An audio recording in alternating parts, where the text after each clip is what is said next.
Bismillahirrahmanirrahim. Assalamualaikum warahmatullahi wabarakatuh. Waalaikumsalam warahmatullahi wabarakatuh. Alhamdulillahilladzi anzala sakinata fi qulubil mu'minin liyasdadu imanan ma'a imanihim. Asyhadu an la ilaha illallah wahdahu la syarikalah wa asyhadu anna Muhammadan abduhu wa rasuluhu sallallahu alaihi wasallam la nabiyya ba'da amma ba'du. Qala Allah Ta'ala fil Qur'anil Karim, na'udzu billahi minasyaitonir rajim. Bismillahirrahmanirrahim.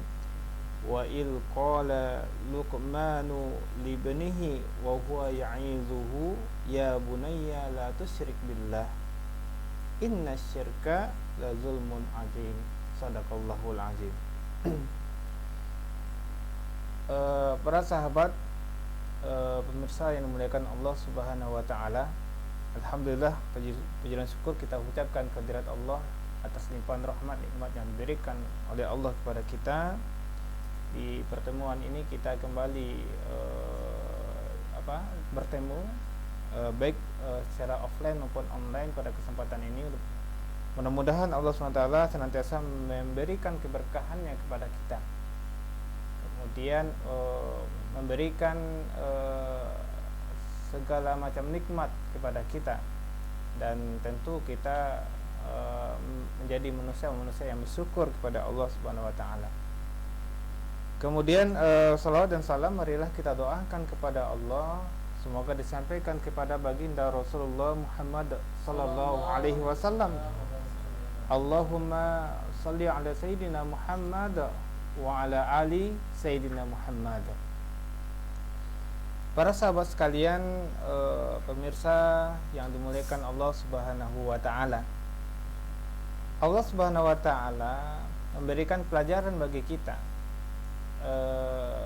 terkait dalam mendidik generasi anak kita, kemudian generasi muslim secara umum.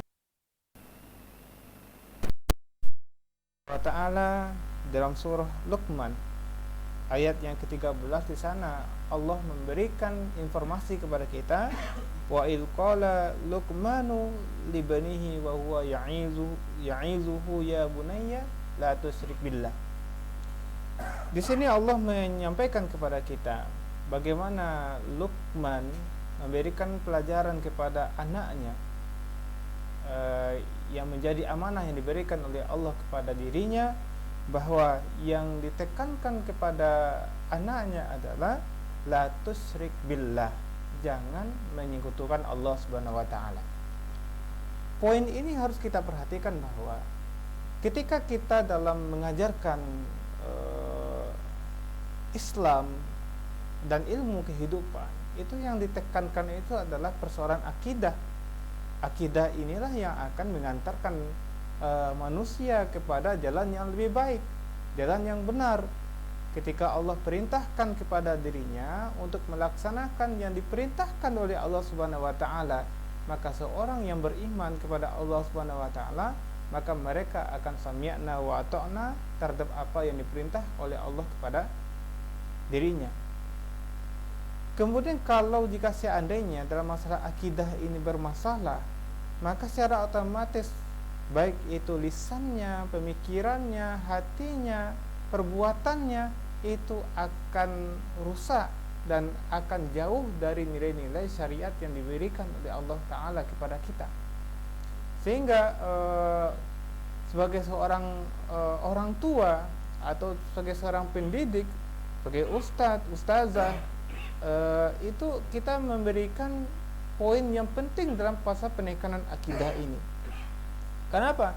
Ketika kita beriman kepada Allah, maka la tusyrik billah, kita tidak boleh menyekutukan Allah Subhanahu wa taala. Tidak boleh kita menyembah sesuatu yang lain di samping Allah Subhanahu wa taala. Makanya Islam mengajarkan bahwa qul huwallahu ahad, Allahus samad, lam yalid wa lam yulad wa lam yakul lahu kufuwan ahad. Maka kita diperintahkan oleh Allah meyakini bahwa Allah itu yang esa. Allah itu tidak beranak dan tidak pula diperanakkan. Allah itu tempat bergantung, dan Allah pun berbeda dengan makhluknya. Maka dengan hal ini kita menyampaikan bahwa ketika kita beriman kepada Allah SWT, maka tidak ada yang patut bagi kita untuk kita sembah, tidak patut bagi kita untuk meminta pertolongan kecuali kepada Allah Subhanahu wa taala, Rabb Izzati, yang telah menciptakan kita. Para sahabat yang memuliakan Allah dan pemirsa yang memuliakan Allah Subhanahu wa taala, ketika penekanan masalah akidah, maka kita menyampaikan kepada generasi kita bahwa kita diciptakan oleh Allah Subhanahu wa taala.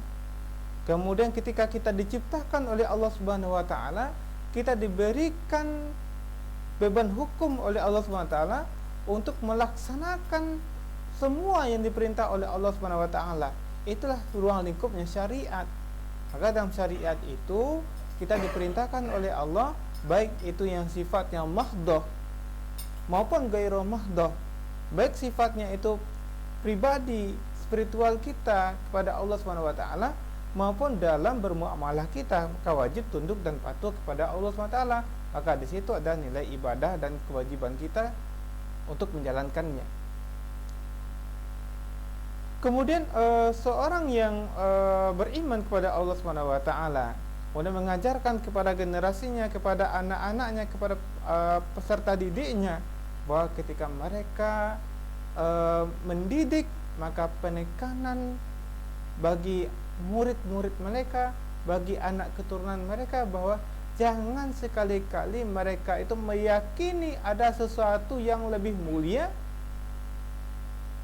daripada Allah Subhanahu wa taala atau setara dengan Allah Subhanahu wa taala. Ketika kita beriman kepada Allah, Allah yang menciptakan, Allah Al-Mudabbir, Allah yang mengatur, maka ketika kita yakin Allah Al-Khaliq, Allah yang menciptakan kita, kita yakin Allah sebagai Al-Mudabbir yang mengatur kehidupan kita, maka ketika kita mencintai Allah, ketika kita meyakini Allah yang menciptakan kita, maka sepatutnya kita juga meyakini Allah sebagai pengatur kita. Dan tentu dalam berkehidupan di dunia ini kita menuruti, mematuhi segala yang disyariatkan oleh Allah Subhanahu wa taala. Namun ketika ada orang yang yakin bahwa Allah yang menciptakannya, Allah Tuhannya, kemudian ketika dalam berhukum, bersyariat, mereka menjadikan syariat-syariat yang selain dari yang diturunkan oleh Allah SWT sebagai syariat mereka, berarti keyakinan mereka dengan apa yang mereka perbuat itu jauh berbeda, tidak sesuai dengan apa yang diperintahkan Allah. Maka di situ kita meyakini ada aturan yang lain yang lebih baik daripada hukum atau aturan Allah Subhanahu wa taala. Karena Allah menyampaikan bahwa la tusyrik billah, jangan sampai kalian itu mensyirikkan, menyekutukan Allah Subhanahu wa taala. Pemirsa dan para sahabat yang memuliakan Allah Subhanahu wa taala, ketika kita mengajarkan kepada anak, maka kita wajib, poin kita, bagaimana mereka beriman dengan iman yang baik. Kemudian yang kedua, bagaimana mereka beramal dengan amal yang baik. Makanya ketika kita mendidik anak, ketika mereka berumur menjelang 7 tahun, kita sudah perintahkan, sudah ajarkan mereka untuk beribadah kepada Allah SWT dalam kategori ibadahnya yang mahdoh. Kemudian kita juga ajarkan bagaimana aurat yang harus ditutup, yang harus dilindungi, tidak boleh diperlihatkan kepada orang lain yang bukan mahramnya. Maka itu juga harus disampaikan kepada anak kita. Kemudian kita juga mengajarkan anak-anak kita untuk memuliakan syiar-syiarnya Allah Subhanahu wa taala. Salah satunya bahwa azan itu. Maka azan itu adalah merupakan syiar yang dimuliakan oleh Allah Subhanahu wa taala. Ini yang diperintahkan oleh baginda Rasulullah kepada Bilal bin Rabah untuk mengumpulkan kaum muslimin ketika penaklukan Makkah. Kemudian ketika itulah kaum muslimin berkumpul, kemudian Rasulullah berkhutbah di sana. Tidak hanya mengumpulkan fungsi azan, tetapi azan juga berfungsi untuk memanggil kaum muslimin untuk melaksanakan ibadah kepada Allah Subhanahu wa taala. Sehingga apa? Tentu ketika kita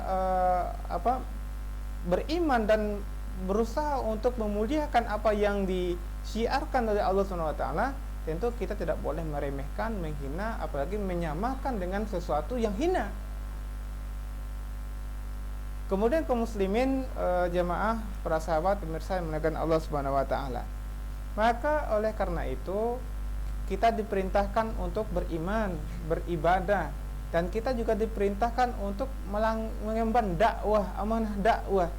Karena dakwah ini adalah kewajiban kita kepada umat manusia.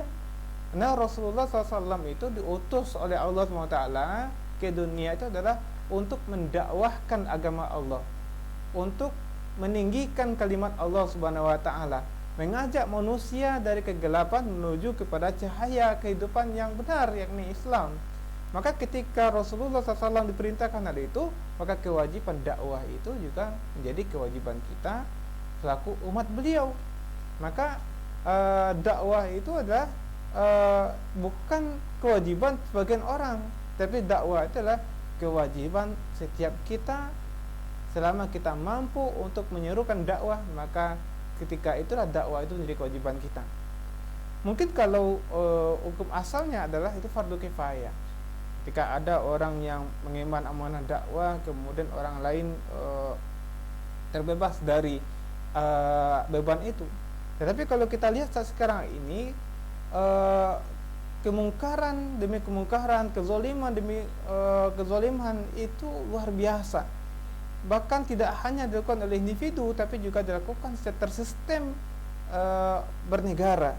Maka oleh karena itu, ketika dakwah itu hanya diemban oleh sebagian orang saja, kemudian sebagian yang lain meninggalkan aktivitas itu dalam menyampaikan kebaikan dan menyampaikan amar ma'ruf nahi munkar, maka tentu yang namanya kebatilan itu akan terus ada.